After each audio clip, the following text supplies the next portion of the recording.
بیت والوں والے تو ہم یہ بیٹھے ہوئے ہیں ذوق شوق سے بیٹھے ہوئے ہیں جی. ہم اگلی نسل کو کیا دے کر جا رہے ہیں؟ کچھ بھی نہیں دے کر جا رہے ہیں جی. اور یہ جو عقیدت اور محبت کے مسئلے ہیں پھر یہ 10-15 سال میں ختم ہوتے ہوئے نظر آ رہے ہیں جی. داتا گنج بخش رحمت اللہ علیہ کا زمانہ، داتا گنج بخش کا کردار ہم ان کی شخصیت کے ایک گلیمر کے طور پہ تو سمجھتے ہیں، لیکن وہ جو اتنا بڑا انسان ہے کہ جسے اللہ تبارک و تعالیٰ نے حقیقت کعبہ کا معلم بنا دیا، کہ سیدنا شیخ عبد القادر جیلانی جیسے لوگ بھی کہہ رہے ہیں کہ ان کے زمانے میں ہوتے تو ان سے بیعت کرتے. آخر وہ شخصیت کی تشکیل ہے، اس کا ایک کردار ہے، اس شخصیت کا ایک پس منظر ہے. تو تھوڑی دیر ٹھہر کے ذرا اپنے وقت میں سے کچھ لمحے نکال کر آئیے ذرا داتا صاحب کے دور کے پس منظر کو بھی جاننے کی کوشش کریں، اور پھر تصوف میں آپ کی شخصیت کی جو اہمیت ہے اور خاص طور پر جو آپ کی تعلیمات کا ایک رول ہے تصوف کے تعارف میں، اس کو تھوڑا سا سمجھنے کی کوشش کریں. اور پھر آج کے زمانے میں داتا گنج بخش کے مزاج کو تصوف میں جس طرح بروئے کار لانے کی ضرورت ہے، چند باتیں ہم اس میں بھی سمجھنے کی کوشش کریں. میرا طریقہ کار یہ ہے کہ مجھے جس وقت کا پابند کیا جاتا ہے میں اس سے زیادہ نہیں لیتا جی، لیکن میں یہ چاہوں گا کہ روز روز ہمارا اجتماع بھی نہیں ہوتا، ہم لوگ کچھ ان باتوں کو بھی سمجھ لیں. داتا گنج بخش رحمت اللہ علیہ، یہ پیچھے کچھ حضرات مسلسل اپنی گفتگو میں مصروف ہیں، ان سے میری گزارش ہے کہ یہ ذرا محفل میں شریک ہو جائیں جی. آپ محفل میں آ جائیں، ذرا پیچھے یوں محسوس ہوتا ہے کہ جیسے کوئی علیحدہ جلسہ ہو رہا ہے.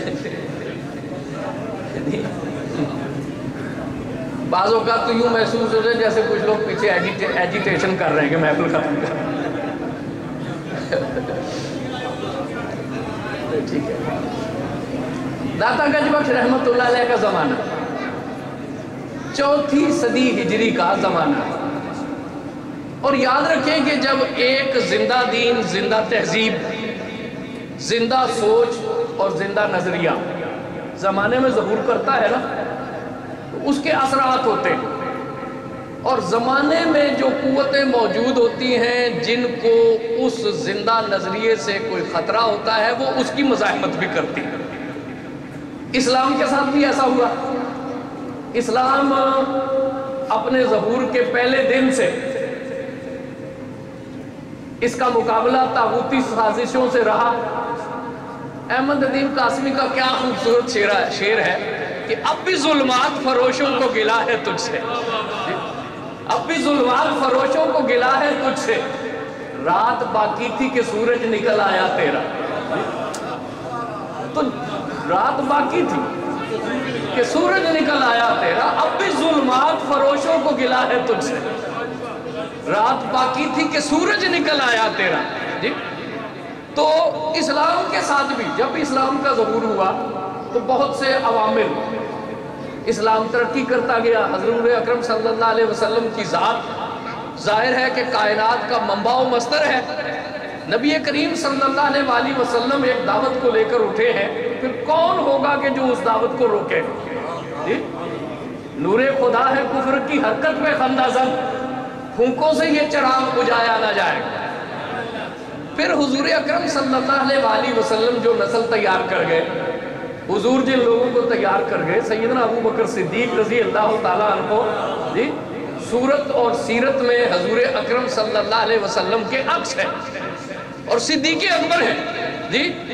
جب ان کا نام، ان کا لقب جو کہ امت میں مروج ہے، ان کا لقب ہی لے لیا جائے کہ صدیق اکبر، تو پھر صدیق اکبر جب انہیں کہہ دیا جائے تو اس کے بعد پھر ان کی شخصیت کا کسی سے تقابل کرنا یہ سوائے جہالت کے اور کچھ بھی نہیں ہے جی. جب وہ ہے ہی صدیق اکبر تو پھر ان جیسا امت میں ہے کون جی. اس کے بعد بھی اس تکلف کی ضرورت ہو کہ کوئی تقابل کیا جائے، کوئی مقابلہ کیا جائے، تو یہ کوئی جاہل مطلق تو کر سکتا ہے، کوئی پڑھا لکھا آدمی نہیں کر سکتا. کیوں شاہ جی جو ہے ہی صدیق اکبر جی.